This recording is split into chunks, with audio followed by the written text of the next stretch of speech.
بسم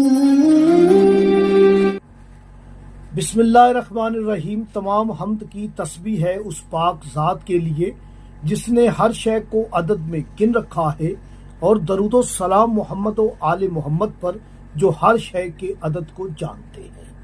میں طالب علم حرف و عدد گلفام علی حسینی آپ سے مخاطب ہوں، اور آپ دیکھ رہے ہیں فیض حسینی ٹی وی۔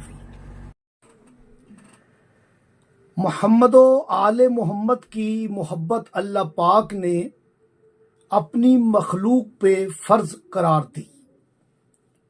قرآن میں بار بار مختلف آیات میں اللہ پاک نے لاتعداد اشارے فرمائے ہیں۔ ابھی جو میرے سامنے آیت ہے سورہ البقرہ کی آیت ابتدائی آیات میں ہے، اور یاد رکھیے گا یہ آیت کا جو نشان ہے وہ بھی 7 ہے، اور اس آیت کے جو آپ عدد نکالیں گے کامل کریں گے وہ بھی 7 ہے۔ یہ کلام الہیہ ہے، اور اس آیت کے لاتعداد فیوز و برکات ہے۔ الحمدللہ ہم نے علم جفر سے، علم الاعداد سے، علم الحروف سے قرآن کریم کی ابتدا کی ہوئی ہے کہ ہر ایک آیت پر ہم بات کریں گے، اور انشاءاللہ تعالی ہفتے والے دن ٹھیک 4 بجے ہماری جفری فری کلاس ہوگی خوشنودی امام زمان علیہ السلام کے لیے۔ اور آیت کا جو نشان ہے وہ ہے مالک یوم الدین، مالک یوم اور دین پر ہم بات کریں گے، اس کے اعداد پر، اس کے زبر و بینات پر، اور اس کے عدد پر۔ اور یہ یوٹیوب ہمارے چینل پر 4 بجے لائیو دکھائی جائے گی، آپ ہمارے ساتھ رابطے میں رہیے گا۔ تو انشاءاللہ جب کلاس کرتے کرتے ہم اس سورہ بقرہ کی 7 نمبر آیت پر آئیں گے تو تفصیلاً ہم بات کر پائیں گے۔ ابھی صرف ایک اشارہ کرنا ہے، کیونکہ یہ نصیحت والی کتاب ہے اور متقین نصیحت حاصل کرتے ہیں۔ یاد رکھیے گا کلام اللہ سے نصیحت وہ حاصل کرے گا جو متقین ہے، اور علی ہے امام المتقین۔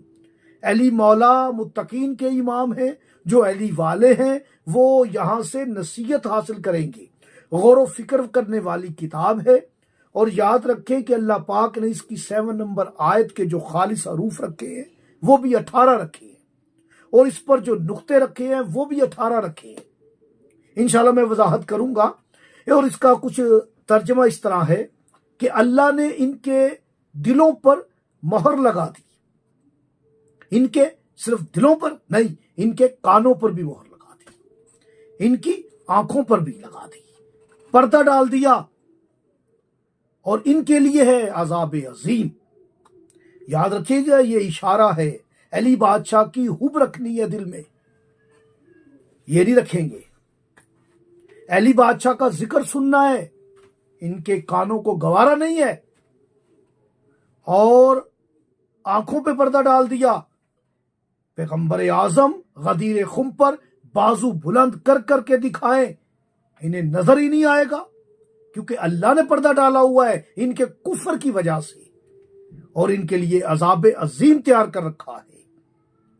آپ اپنے دشمنوں سے حفاظت چاہتے ہیں، آپ اپنے مخالفین کی مخالفت سے حفاظت چاہتے ہیں، سحر جادو سے حفاظت چاہتے ہیں، آپ حاسدین کے حسد سے حفاظت چاہتے ہیں، تو نماز فجر کے بعد یا نماز عصر کے بعد صرف آپ نے 7 مرتبہ اس آیت کی تلاوت کر لیا کریں۔